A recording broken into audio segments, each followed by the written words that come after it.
आप देख रहे हैं अवाम के उठाए गए सवालात, हालत हाजरा पर तबसरों, तज्जियों, खबरों पर मुहित प्रोग्राम न्यूज लाइन रिदा सैफी के साथ।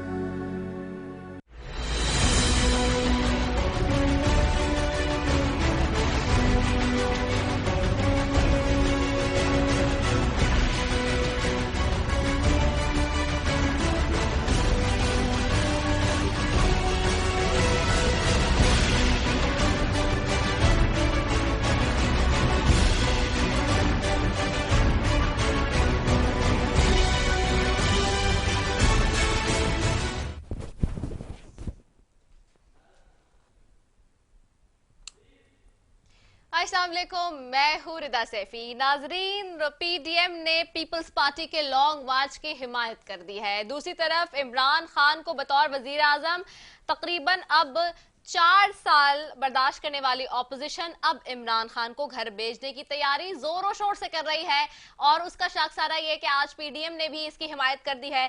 आज इसी हवाले से आसिफ अली जरदारी जो कि साबिक सदर हैं और शहबाज शरीफ की अहम बैठक लाहौर में भी हो रही है और जराये के मुताबिक नून लीग की बैरून मुल्क मौजूद एमएनएस को 48 घंटों में वापस आने की हिदायत भी की गई है। सवाल यह है कि क्या मुल्क की सियासत बड़े बदलाव की जानिब गामजन है या फिर अदम एतमाद की सूरत में ऑपोजिशन एक ऐसा जुआ खेलने जा रही है जिसमें ऑपोजिशन की नाकामी भी हो सकती है। वजीर आजम इमरान खान के लिए आने वाले इलेक्शन कामयाबी के कितने रास्ते खोल सकती है। दूसरी जानिब ऑपोजिशन की तमाम तर हिकमत अमली के बावजूद वजीर आजम इमरान खान इस वक्त बिल्कुल पुरएतमाद नजर आ रहे हैं और उन्होंने अपने अरकान को इस हवाले से कहा है आज कि ऑल इज वेल।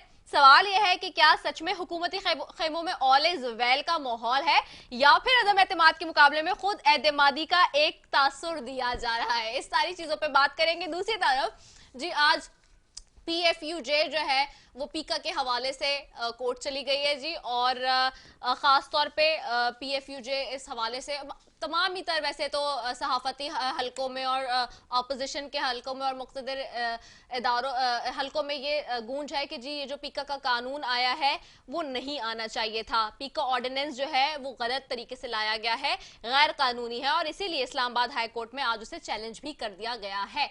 इन सारी चीजों पर जी बात करेंगे और साथ ही जी आज एक और चीज जो कि इंतहाई अहम है, वैसे तो मैं वो सेकंड सेगमेंट में अपने बात करूंगी लेकिन अभी इसका तस्करा करना भी जरूरी है।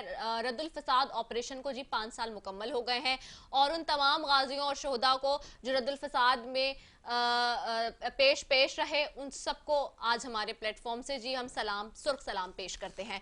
तो मैं अपने मौजूद मेहमानों की तरफ जाती हूँ जी। सबसे पहले स्टूडियोज में ज्वाइन कर रहे हैं एजाज जाखरानी साहब हैं, मुशीर बराए वज़ीर आला सिंध है, आपको खुशामदीद कहती हूँ। सीनियर रहनुमा है पीपल्स पार्टी के, सीनियर मरकजी रहनुमा, सीसी के रहनुमा। Thank you so very much Ejaz Jakhrani साहब फॉर ज्वाइनिंग अस। मुझे ज्वाइन करें मोहम्मद इब्राहिम साहब हैं, एमएनए है जी तहरीक इंसाफ से, आपको खुशामदीद कहती हूँ। बहुत शुक्रिया मोहम्मद इब्राहिम साहब, thank you so very much for joining us. Join करें साथ ही नूरुल हसन तनवीर साहब हैं, एमएनए है मुस्लिम लीग नून से, आपको भी खुशामदीद कहती हूँ। बहुत शुक्रिया नूरुल हसन तनवीर साहब फॉर ज्वाइनिंग अस। सबसे पहले जी मोहम्मद इब्राहिम साहब आपकी तरफ आऊंगी क्योंकि वजीर आजम कह रहे हैं कि ऑल इज वेल का नारा है और दूसरी तरफ हम ये देख रहे हैं कि ऑपोजिशन अब मुत्तहद हो गई है और जिसका शाखसाना ये कि इस वक्त लेटेस्ट जो अभी कंफर्मेशन आ रही है वो पीडीएम के हवाले से वो ये है कि जी पीडीएम ने भी लॉन्ग मार्च की पीपल्स पार्टी की हिमायत कर दी है। बिस्मिल्लाहिर्रहमानिर्रहीम। पहले बात तो ये है कि ये जो पीडीएम आ रही है या पीडीएम ने उनके साथ ऐलान कर दिया, पीडीएम ये पहले अलहदा कब थे, ये सिर्फ अलहदा हुए जब सेनेट की इलेक्शंस हुई उसमें ये अलहदा हुए। उससे पहले भी ये इकट्ठे वो मौलाना फजलुर रहमान साहब की लीडरशिप में ये जो है एहतजाज वगैरह अपना रिकॉर्ड करवा रहे थे और अब भी करवा लेंगे। अब दोबारा इनका इकट्ठे होना हमारे लिए कोई नया चीज नहीं है कि ये आके कोई नया तूफान खड़ा हो जाएगा। पहले भी इनकी जो पोजीशन थी वो मौलाना साहब ने कोई पता नहीं कितने दिन यहाँ पे कोई धर्म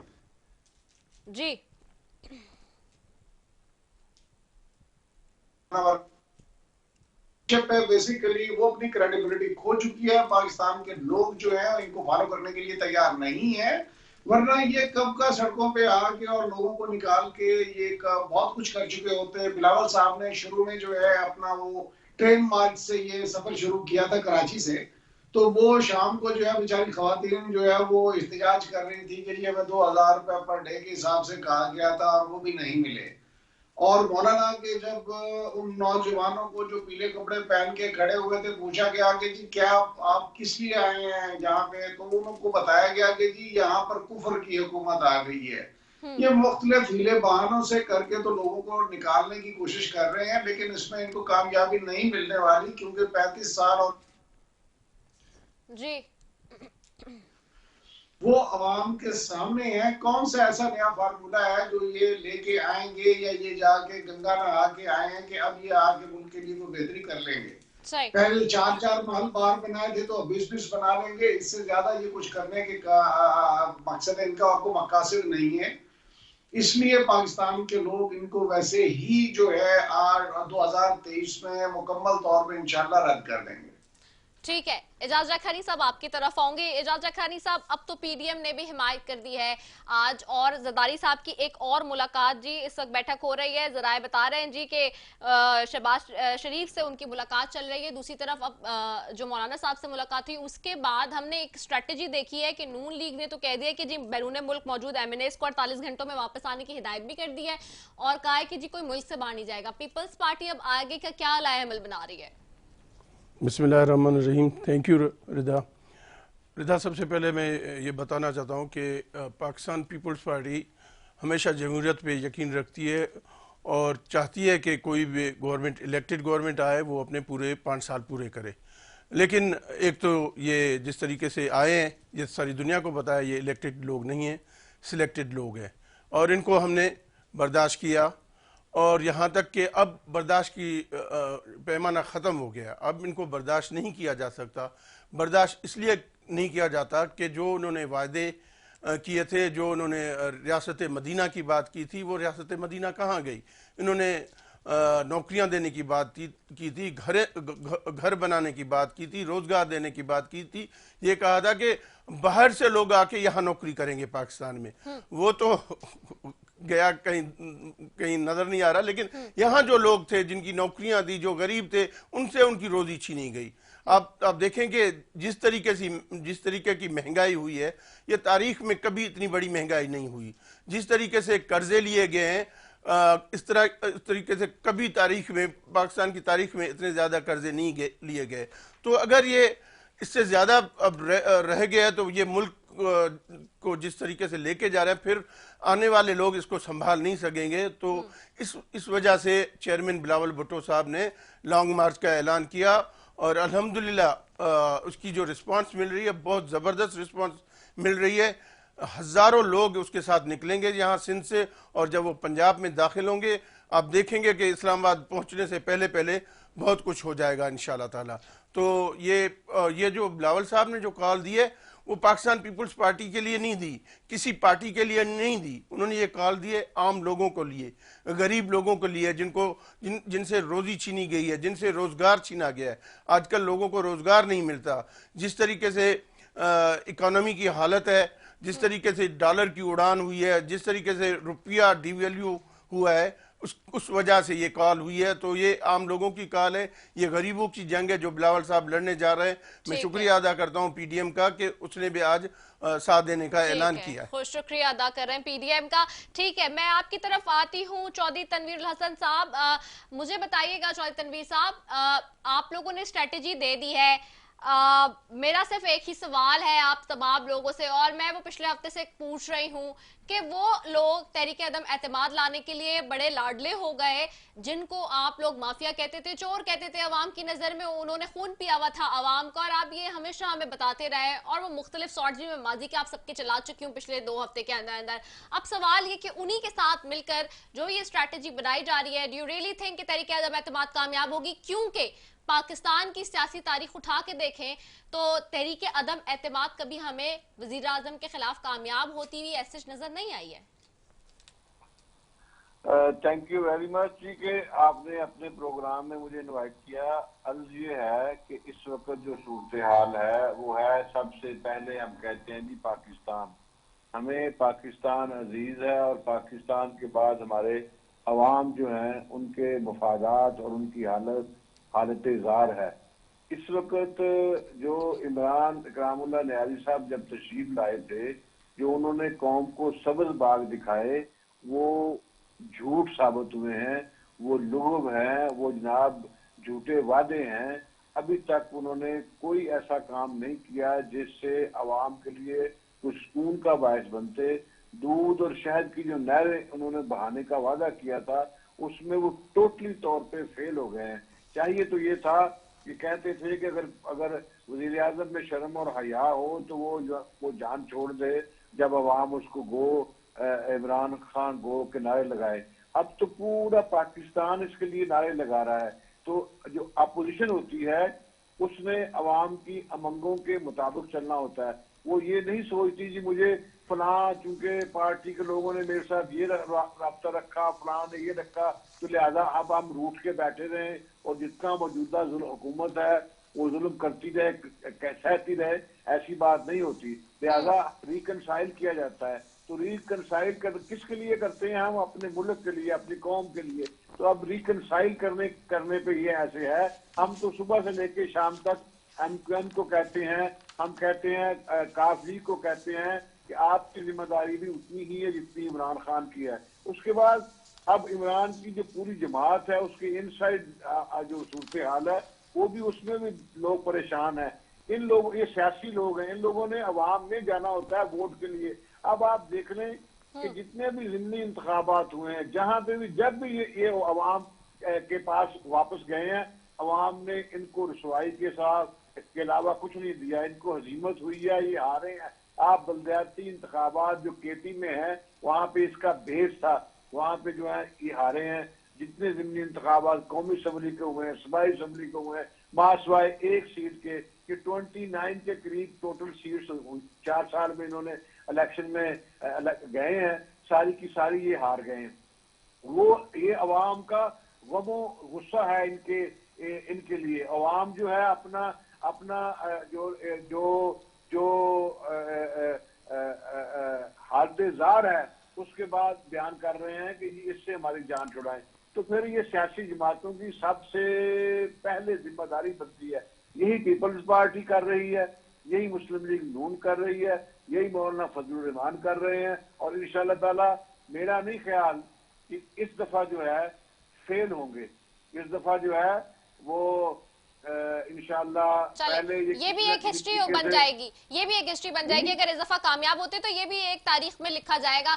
मामला मैं जरा जाती हूँ मोहम्मद इब्राहिम साहब की तरफ। ठीक है चौधरी तनवीर साहब, ठीक है, वो भी तारीख का हिस्सा है और इसका जाना भी तारीख का हिस्सा बनेगा इंशाल्लाह। चले ठीक है मोहम्मद इब्राहिम साहब आपकी तरफ आऊंगी। मोहम्मद इब्राहिम साहब, एक चीज तो ये तय है कि जी अब अपोजिशन कह रही है कि इस दफा वी आर वेरी सीरियस, ठीक है, जो उनकी इस वक्त की मौजूदा सूरत हाल है। और इतनी ज्यादा आप बिल्कुल ठीक कह रहे हैं कि 2 से 3 दफा पहले भी जी कोशिश की गई कि नो कॉन्फिडेंस मोशन लाए, या जो एतमाद का वोट दिया वजीर आजम साहब ने, वो भी हमने देखा, सेनेट में जो हुआ वो भी हमने देखा, that is all witnessed. But the question is this, जो जिस तरह की बातें आ रही है इत्तेहादियों की तरफ से भी, और जिस तरह के मिक्स एंड मिंगल जो स्टेटमेंट्स हमारे सामने आ रहे हैं, और जो ये बताया जा रहा है कि जी कुछ लोग नाराज भी बैठे हुए हैं, और खास तौर पे अब जो अपोजिशन एक बात और करती है कि जी हम सदर के मवाख़ज़े का भी मंसूबा बना रहे हैं, जो कि खास तौर पे कल की मुलाकात के बाद तय किया गया है।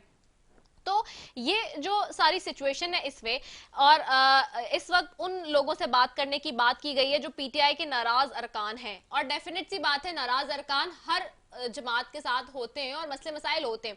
तो अब इस सारी सिचुएशन में अगर ऑपोजिशन कामयाब हो भी जाती है तो आप लोग के पास क्या स्ट्रेटजी है? और चूंकि परसों की यही बात है कि जी वजीर आजम इमरान खान साहब कह रहे थे कि इत्तेहादियों को खुश किया जाएगा और अब इत्तेहादियों के लिए बड़े ऐलानात होंगे, तो वो क्या चीजें हैं जो इत्तेहादियों को अब मजीद क्या अट्रैक्शन रह गई है गवर्नमेंट के पास जो वो इत्तेहादियों को रोक सके और ऑपोजिशन को अपने इस मंसूबे में नाकाम बना सके?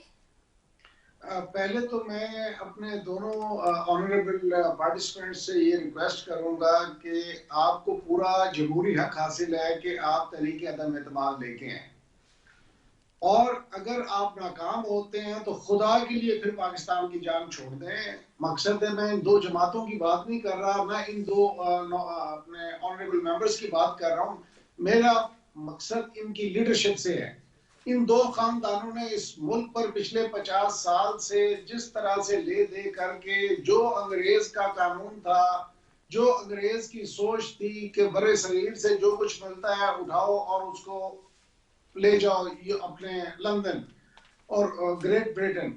यही कुछ इन्होंने इन सालों में जो कुछ इनको जब जब मौका मिलता गया, किसी ने पेरिस में शैडोज खरीदे, तो किसी ने जो है सिनेमा महल खरीदे, तो किसी ने जो है ये फ्लैट्स खरीदे, और इन्होंने पाकिस्तान के लोगों, या इनको मकसद है कि ये बात करते हुए कोई थोड़ा सा भी मकसद ज़मीर नहीं जागता कि पाकिस्तान के लोगों को आपने क्या दिया है इन पिछले 50 या 35 सालों में, कि अब आप रोटी कपड़ा मकान आपने उनको वादा किया था, किसको कितनी रोटी दी, कितना कपड़ा दिया और किसको किसका मकान दिया। बल्कि जरदारी साहब के दौर में माशाअल्लाह वो बल्कि रोटी कपड़ा और मकान लोगों से ले तो लिया गया, उनके अपना क्लिफ्टन के घरों के साथ जितने घर थे वो सारे उल्टा ले लिए गए लोगों से, जिसने नहीं दिया उसको थ्रेट करके ले लिए गए। तो ये लोग आके कौन सा नया ये फार्मूला नई जो है होल्ड ऑन। वैसे इब्राहिम साहब sorry to cut the line, माफी, लेकिन ये सारी चीजें तो आप लोगों ने प्रूफ करके निकाल दी थी ना, वो चीजें प्रूफ क्यों नहीं हुई 3.5 साल में? शहजाद अकबर साहब इसी वजह से चले गए घर, शेख रशीद साहब यही कह रहे हैं कि वजीर आजम साहब खुश नहीं थे, तो अब जो आप लोग सोच रहे हैं एहतसाब का नारा तो आप लोग लेकर आए थे ना, आप लोगों ने करना था नहीं? देखिए बिल्कुल एहतसाब हमने करना है और हम कर रहे हैं, उसी का असल इशू। अब आइए आप असल इशू की तरफ। असल इशू ही यही है कि ये कहते हैं कि किसी तरह से ये एहतसाब का सिलसिला खत्म हो जाए और हम खैर वाफियत से जो है वो अपने जो कुछ अपमाल बनाया उसको मजे से हजम करें। हम कह रहे हैं हम ऐसा नहीं होने देंगे। केसेस इनके खिलाफ लंबी तादाद है जो इनके खिलाफ रेफरेंसेस है। फिर ये क्योंकि इंट्रेंच्ड रहे हैं पिछले बहुत लंबे अरसे से, 3 दहाइयों से, तो इनकी हर जगह पे इनके जो लोग हैं, इनके हमदर्द जो है वो हर जगह पे बैठे हुए हैं। अगर वो हमदर्द ना भी हो तो उनको हमदर्द बनाने की पूरी इनको वो फन आता है कि किस तरीके से लोगों को बाय आउट करना है। बहरहाल हर तरह से ये कोशिश में लगे हुए हैं कि किसी तरह इमरान खान को अगर अब ये 3 साल, ये बाकी जो 1.5 साल बच गया, अगर ये मिलता है तो उसके जो प्लान्स थे वो कंक्लूजन की तरफ आ रहे हैं, वो कंप्लीशन की तरफ आ रहे हैं। अब ये हेल्थ कार्ड का जो जिस तरह आया है, उसके साथ आपका राशन कार्ड अब जो ये महंगाई की वजह से है वो आ रहा है, और एहसास कार्ड है, किसान कार्ड है। ये सारी चीजें जब सारी इकट्ठी होती हैं तो उसके इम्पैक्ट्स को देखते हुए इनको घबराहट है। इब्राहिम साहब मुझे नेक्स्ट सवाल पे भी जाना है, मेरे पास टाइम कम है, मैं चाहूंगी थोड़ा क्विकली आंसर्स और आप लोग क्विक आंसर्स दे दिया करें। इजाज रखानी साहब आपकी तरफ आऊंगी। इजाज रखानी साहब ये बताएं कि धरनों की सियासत, लॉन्ग मार्च की सियासत, आप लोग ही कहते थे कि उससे हुकूमतें तो नहीं जाती, तो अभी ये जो लॉन्ग मार्च आ रहा है particularly what is the motive of this long march, और क्या इस मार्च से आपको लगता है कि हुकूमत घर चली जाएगी? रिदा जी देखें, मैंने पहले ही कहा था कि हम धरनों और इसकी सियासत के खिलाफ हैं। जब इमरान खान साहब ने जब धरना मारा था हम उस वक्त भी उसके खिलाफ थे और हम चाह रहे थे कि इस तरीके से नहीं जाए, लेकिन अब हमारे पास चॉइस नहीं रही है। अब एक तो धरना तो धरने देने तो हम नहीं जा रहे, हम लॉन्ग मार्च करके और अपना जलसा करेंगे इस्लामाबाद में, और उसके बाद वहीं पे खत्म करेंगे 8 तारीख को जी।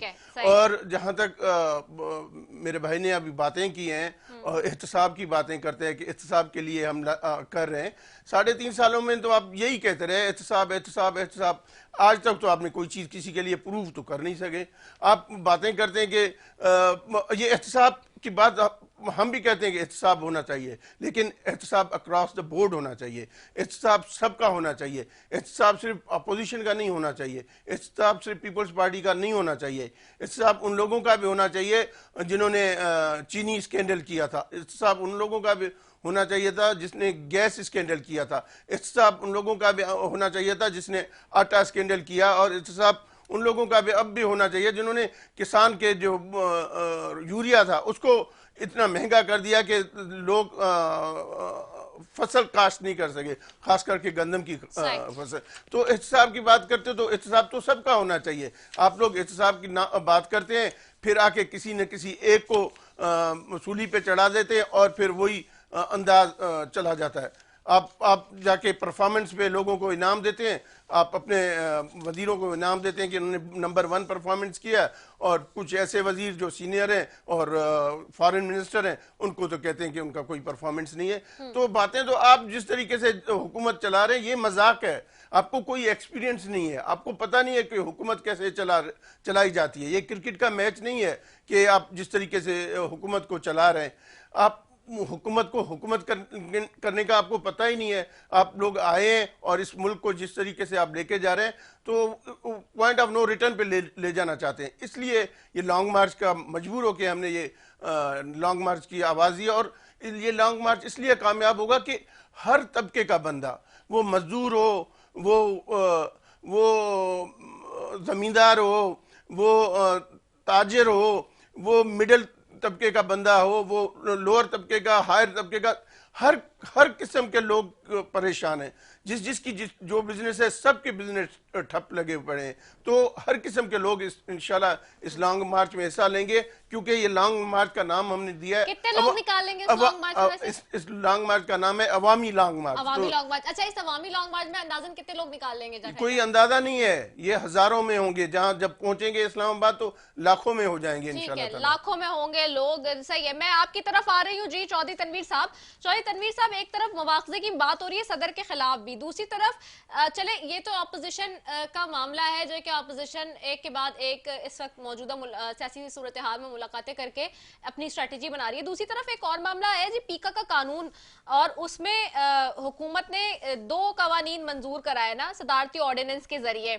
अच्छा, ये चीज मैं जिस वक्त ये कानून आया मैं उस वक्त से कह रही थी कि being a student of law ये चीज कॉन्फ्लिक्ट जाएगी, और अब वो सारे उसको उस पॉइंट को उठा रहे हैं। मैं देखी थी कल आसमा शराजी साहिबा भी एक जगह बैठी हुई बात कर रही थी सारी चीजें कि देखिए इसलिए कॉन्फ्लिक्ट ऑफ इंटरेस्ट है क्योंकि सहाफी कहीं भी अपना सोर्स नहीं बताता, पूरी दुनिया का कानून है ये। और यहाँ अगर आपने क्लेम कर दिया कि अगर सहाफी ने कोई खबर दी है जराए के मुताबिक और आप उसको क्लेम करते हैं कि that is a fake news, तो देयर इज अ कॉन्ट्रडिक्शन, वो बहुत ज्यादा कॉन्फ्लिक्ट हो जाएगा उस पर और एक नई बहस छिड़ जाएगी कि वो सोर्स बताएगा नहीं, आप कह रहे होंगे जी गलत है सही है इसको वेरीफाई करें, तो वो एक बहुत मसला बन जाएगा।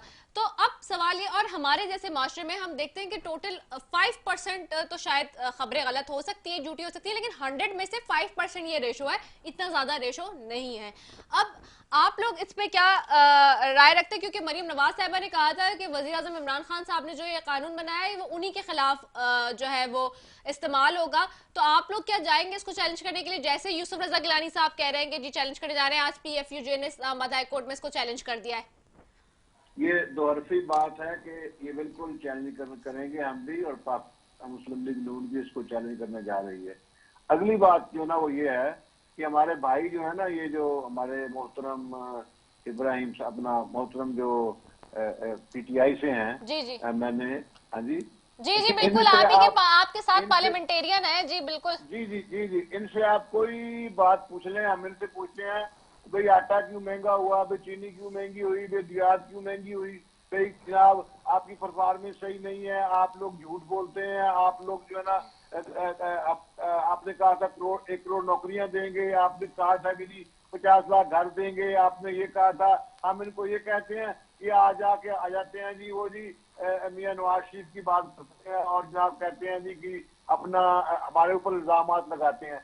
इनसे ये मुझे इनसे पूछ के बताएं कि मियां नवाज शरीफ 3 दफा पाकिस्तान के वजीर आजम रहे हैं और उसके बाद उन्होंने अरबों रुपए के खरबों रुपए के प्रोजेक्ट्स किए हैं, कौम को तोहफे में दिए हैं, और आज तक मियां नवाज शरीफ जो है पाकिस्तान के सबसे ज्यादा पॉपुलर लीडर हैं। सिंध से पॉपुलर हैं, वो KPK में पॉपुलर हैं और पंजाब में भी सबसे ज्यादा पॉपुलर हैं, 62% है। आखिर वो क्या वजह है कि आप लोगों के झूठ को, आप लोगों की बातों को अवाम नहीं मानती? अवाम ये समझती है कि मियां नवाज शरीफ जो है वो ऐसा शख्स है जिसने हमें सड़कें बना के दी, जिसने हमें मोटरवेज बना के दिए, जिसने हमें एटमी धमाके करके दिए, जिसने रद्दुल फसाद शुरू करके दिया, जिसने कौम को अमन व अमान दिया, जिसने पाकिस्तान में अपना लोड शेडिंग का खात्मा किया, जिसने पाकिस्तान की बेपनाह खिदमत की है। इनके पास कोई सवाल कोई जवाब हो तो ये बात करते हैं, और मुझे इनसे पूछ के ये बताएं कि मियां नवाज शरीफ के ऊपर आपने पाकिस्तान के खजाने को इस्तेमाल करते हुए कौन सा मुकदमा किया है? कोई एक मुकदमा नहीं किया, मां सिवाय आप लोगों के झूठे मुकदमात जिसमें उनको वो जो अपार्टमेंट्स है लंदन के, उनके ऊपर जो झूठा सजा, एक मिनट पूरी बात करने दें, जो सजा हुई उसमें भी लंदन की अदालत ने हुसैन नवाज को और उनको क्लियर किया। और फिर यह है कि नैब जो है वो 7 अरब रुपए से जायद रकम जो है जुर्माने के तौर पे ब्राडशीट को जो है ना वो पे कर चुकी है। इनको कुछ ख्याल ही नहीं आता, कोई इनको शर्म नहीं है, कोई इनको हया नहीं है, कोई एथिक्स नहीं है, कोई इनको कोई बात नहीं है। भाई अपनी परिवार में बताओ, 4.25 साल में आपने पाकिस्तान की आवाम को क्या दिया, क्या बेचोगे? ये सिर्फ एक हेल्थ कार्ड, ये हेल्थ कार्ड काफी नहीं है। आपने पाकिस्तान की आवाम की जिंदगी को जीवन बना दिया है। आप किसी गली किसी मोहल्ले में चले जाए, लोग इमरान खान को झोलियां उठा के बददुआएं देते हैं, आपके ऊपर मतवातर अदम एतमाद। ठीक है, मैंने ब्रेक पे जाना है चौधरी तनवीर साहब, ब्रेक पे जाना है। मैं नहीं चाहती कि आप बहुत अच्छी बात करें, मैं जरा आपके पॉइंट ऑफ व्यू से मैं उस पर बात करूंगी, लेकिन मैं ब्रेक पे जाना मेरा बहुत जरूरी कमर्शियल ब्रेक है। इब्राहिम साहब आपसे आके जवाब लूंगी और एक पीका कानून के हवाले से भी आपसे बात करूंगी। जो चौधरी तनवीर साहब सारे सवालात पूछ रहे हैं उसका भी जवाब लेते हैं। एक शॉर्ट कमर्शियल ब्रेक है नाजरीन, will be right back after it, stay tuned. आप देख रहे हैं अवाम के उठाए गए सवालात, हालत हाजरा पर तबसरों, तज्जियों, खबरों पर मुहित प्रोग्राम न्यूज लाइन रिदा सैफी के साथ। आप देख रहे हैं अवाम के उठाए गए सवालात, हालत हाजरा पर तबसरों, तज्जियों, खबरों पर मुहित प्रोग्राम न्यूज लाइन रिदा सैफी के साथ।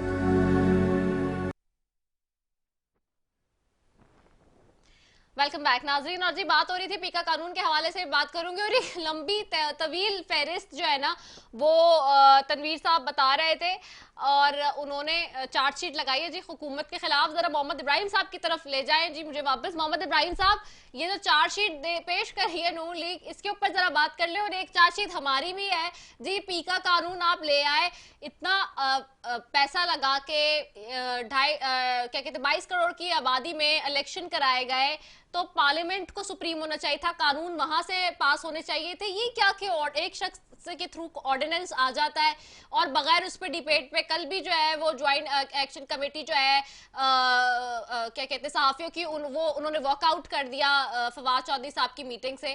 तो क्या इसके ऊपर डिबेट नहीं होनी चाहिए थी? क्या पार्लियामेंट के अंदर नहीं आना चाहिए था ये मौजू, ये मामला? देखिए, पहले तो मैं तनवीर साहब को बड़ा मुख्तसर सा जवाब देना चाहता हूँ। जितनी खूबसूरत उन्होंने पिक्चर पेंट की है, बड़े दर्दमंदाना और खूबसूरत अंदाज में, अगर इतने ही कामयाब थे मियां नवाज शरीफ साहब, तो इस वक्त लंदन में बैठे हुए हैं, उनको कहें वापस आए, पहली बात। दूसरा ये है कि ये आप अभी पेडा के उसके हवाले से बात कर रही है कि ये जो आप सदारती ऑर्डिनेंस क्यों लेके आए हैं। क्या ये पाकिस्तान की तारीख में पहली दफा कोई सदारती ऑर्डिनेंस आ रहा है? बिल्कुल नहीं। देखिए, ये लोग SROs के जो है वो यूज टू है, इनके लिए सदारती, देखें सदारती जब आप कह रही है ना इसको पार्लियामेंट ला के बहस की जा सकती थी, बिल्कुल इसको पार्लियामेंट में इसने जाना है। पार्लियामेंट में बहस और पार्लियामेंट के अप्रूवल के बगैर तो ये लॉ बन ही नहीं सकता। उससे पहले उसको सदारती उसके तहत जो है ऑर्डिनेंस के तहत ला के आप उसके इम्प्लीमेंटेशन करा रहे हैं। इसके मकासद बड़े सिंपल और स्ट्रेट फॉरवर्ड से हैं कि एक जो रूल्स एंड रेगुलेशंस हैं, फ्रीडम ऑफ स्पीच का ये मकसद नहीं है कि आप उठा के दुनिया जहान की कोई गलाजत कोई भी हो।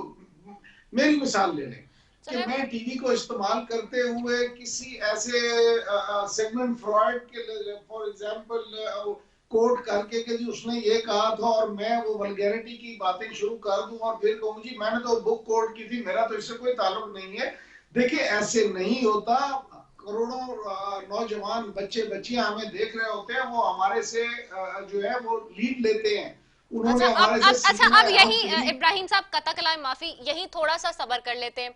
आप मुझे बताइए, क्या मुहज़्ज़ब माशरों में या क्या किसी भी मुल्क में किसी भी मुआशरे के अंदर क्या किसी किताब का रेफरेंस अगर कोई दे रहा है और वो पढ़ नहीं रहा उस बात को, वो सिर्फ रेफरेंस के तौर पे बात कर रहा है, अब बहरहाल ये तो खैर मामला भी कोर्ट में, तो क्या कहीं कोई किताब का रेफरेंस नहीं देता अपनी बात को मुकम्मल करने के लिए या कोई दलाइल देने के लिए? दूसरा, मैं पीका कानून पर आया क्योंकि मुझे इसकी बात करनी है बेसिकली। इसमें कॉन्फ्लिक्ट ये है सर, देखें मोदमाना गुजारिश ये है कि इसमें मामला इतना ऐसा है कि कोई भी सहाफी, पूरी दुनिया का कानून है ना कि अपना सोर्स नहीं बताता। आप अगर क्लेम कर देते हैं खबर पे कि जी फला सहाफी ने फला खबर जो है वो ब्रेक की अपने जराये के मुताबिक, लेकिन वो खबर तो जी झूठी है लेट्स सपोज, तो अब वो अपना जराये कैसे बनाएगा या कॉन्फ्लिक्ट आ जाएगा दोनों पार्टीज के दरमियान।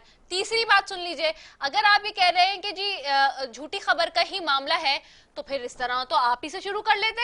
आप खड़े होकर पहरेरा लहराते थे सारी जेआईटीज को और चीजों का कि जी नवाज शरीफ साहब तो चोर हैं और जी उनको डिस्क्वालीफाई किया गया उनकी चोरी पर, जबकि वो अकामा पे डिस्क्वालीफाई हुए। तो पहला केस किस पे बनना चाहिए फिर सबसे पहले?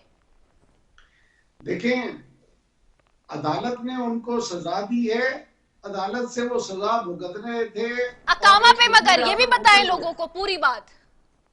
नहीं, मैं पूरी बात बता रहा हूं ना, मैं आपको सिर्फ इतना अर्ज कर रहा हूं कि आप इसको टेक्निकलिटीज की तरफ लेके जाके एक किसी रेफरेंस, किसी डिसेंट राइटर की बुक का रेफरेंस देना इज डिफरेंट देन आप किसी कोई वल्गैरिटी पे किसी ने, अगर लेट्स से किसी ने कोई बुक लिखी है, अगर आप उसकी बुक को सिर्फ कोट करके और अपने उसमें जो है वो कोई भी इंसान, मैं अपनी मिसाल दे देता हूं कि मैं उसको जो है कोट करके और मैं वो वल्गैरिटी फैलाऊं बैठ के टीवी के ऊपर, तो दैट इज नॉट एक्सेप्टेबल। और किसी भी पढ़े लिखे माशरे में ऐसा जो है वो जो है एटीट्यूड नहीं अपनाया जाता। वो वल्गैरिटी फैलाना एक अलग चीज है। अगेन सबकी आजादी है, सबको इब्राहिम साहब, अगेन सर कता कलाई माफी, अगेन वल्गैरिटी फैलाना एक अलग एलिमेंट हो गया, फेक न्यूज एक अलग। मतलब किताब है, किताब मौजूद है दुनिया में, वो मौजूद है, वो फेक तो रही है, उसमें कोई चीज अगर रेफरेंस के तौर पे कही जा रही है तो जी इसका मतलब कि वो लिखी गई है, वो हो चुकी है पब्लिश,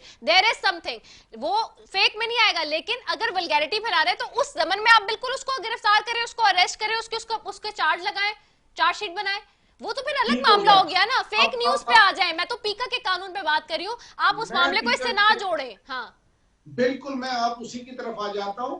अब देखें, ये जो आपने पॉइंट उठाया है कि सोर्स पे जाके कि वो फेक न्यूज है या फेक न्यूज नहीं है, इस पे आपका पॉइंट ऑफ व्यू है, हम इस चीज की रिस्पेक्ट करते हैं, हमने अपना पॉइंट ऑफ व्यू दिया है, तो ये पार्लियामेंट में जाएगा। जब पार्लियामेंट का इजलास होगा तो उसमें अगर लोगों की अक्सरियत की राय इसके खिलाफ जाती है जैसे आप कह रही हैं, तो ये पास नहीं होगा। अगर अक्सरियत की राय इसके हक में आ जाती है तो फिर ये पास हो जाएगा। ये कोई कानून तो नहीं बन गया, अभी तो सिर्फ सदारती रेफरेंस आया, कानून नहीं बना है। जी मैं जरा इस पे चली जाती हूँ एजाज जाखरानी साहब की तरफ भी। एजाज जाखरानी साहब, आप खुद भी मेंबर कौमी असेंबली भी रहे हैं, डेफिनेट सी बात है, ये जो इस तक इशू बना हुआ है पीका के कानून के हवाले से, आप इसको कैसे देख रहे हैं? वैसे पीपल्स पार्टी की तरफ से मौकिफ तो आया गिलानी साहब का कि जी इसको चैलेंज करेंगे कोर्ट में। जी बिल्कुल चैलेंज करेंगे। ये तो बेसिक राइट्स की बात कर रहे हैं, मतलब इंसान की राइट्स की, ह्यूमन राइट्स की वायलेशन हो रही है। अब ये क्या है कि बस किसी खबर पे किसी को 5 साल अंदर कर दो। पाकिस्तान पीपल्स पार्टी ने तो हमेशा आज़ादी सहाफ़त पर यकीन रखा और हमेशा पाकिस्तान पीपल्स पार्टी ने इस वजह से कुर्बानियाँ भी दी। हम तो बिल्कुल पीका कानून को नहीं मानते, इसलिए हमारे यूसुफ रज़ा गिलानी साहब ने ऐलान किया कि we are going to court against this law. ये किस तरह का कानून, जो ये मतलब कौमी असेंबली है, ये कह देना कि सदारती ऑर्डिनेंस इसलिए ला रहे हैं कि कानून असेंबली में लाएंगे। भाई आप एक कोई अच्छी चीज़ ला रहे हैं तो पहले ले आए असेंबली में, इलेक्टेड असेंबली है, वहाँ नुमाइंदे बैठे हैं, पहले आप इसको ले आएंगे 120 डेज के लिए लाएंगे, फिर आप इसको एक बार फिर दोबारा भी सदारती ऑर्डिनेंस को एक दफ़ा फिर कर सकते हैं। उसके बाद मतलब बाय दैट टाइम अगर आप किसी को अंदर करके और सजाएं दे दें जब तक असेंबली में ये चीज़ आए, लेकिन फिलहाल तो ये कानून बन गया है। जब सदारती ऑर्डिनेंस आ जाती है तो उस वक्त तक कानून होता है, जब तक ये असेंबली से दोबारा पास नहीं होती या सदारती ऑर्डिनेंस लैप्स नहीं हो जाती। तो इस वक्त तो ये कानून इन्होंने बना दिया है और ये कह देना कि हम बाद में असेंबली से ले लेंगे, तो आप पहले असेंबली में ले आते, ऐसी अच्छी चीज़ थी। तो बिल्कुल हम इसको नहीं मानते। हमारे चेयरमैन साहब ने भी कह चुके हैं कि वो इस कानून को नहीं मानते। बिल्कुल ये गलत आर्डिनेंस है, ये डिक्टेटरशिप है। ये मार्शलाओं में भी ऐसी चीज़ें नहीं हुई जो अब हो रही हैं इस हुकूमत में। ठीक है, डिक्टेटरशिप में भी नहीं हुआ। बस मैं वाइंड अप की तरफ जा रही हूँ। तनवीर साहब, आप सबका वन लास्ट कमेंट मुझे चाहिए, मेरे पास 30 सेकंड्स है। मुझे बता दीजिएगा कि आप लोग फिर इसको चैलेंज करेंगे कोर्ट में, या जो कोर्ट में चैलेंज हो रहा है उसमें हिमायत करेंगे सहाफियों की? बस ये मुझे वन लाइनर में बता दें। 100% हिमायत भी करेंगे और इनको इसको चैलेंज भी करेंगे। ठीक है, ठीक है, बहुत शुक्रिया एजाज जाखरानी साहब आपका, मोहम्मद इब्राहिम साहब आपका, नूरुल हसन तनवीर साहब आपका, अब तो मोअज़्ज़ज़ मेहमानों का बेहद शुक्रिया। नाजरीन, आज रद्दुल फसाद ऑपरेशन को 5 साल मुकम्मल हो गए हैं, और जब ये रद्दुल फसाद ऑपरेशन शुरू हुआ तो उस वक्त आर्मी चीफ ने कहा था कि हर सिपाही और हर पाकिस्तान का जो शहरी है वो मिलकर इसमें जो है वो काम करेगा और आगे बढ़ेगा, और यकीनी तौर पर इसमें रंग जो भरे मुल्क की अमन के खातिर वो दोनों की तरफ से भरेगा। इसी के हवाले से जी बात करेंगे, लेकिन ब्रेक पे जा रही हूँ, ब्रेक के बाद वापस आ रहे हैं तो इस मौजू पे बात करेंगे आज। Stay tuned. आप देख रहे हैं अवाम के उठाए गए सवालात, हालत आसरा पर तबसरों, तज्जियों, खबरों पर मुहित प्रोग्राम न्यूज़ लाइन रिदा सैफी के साथ।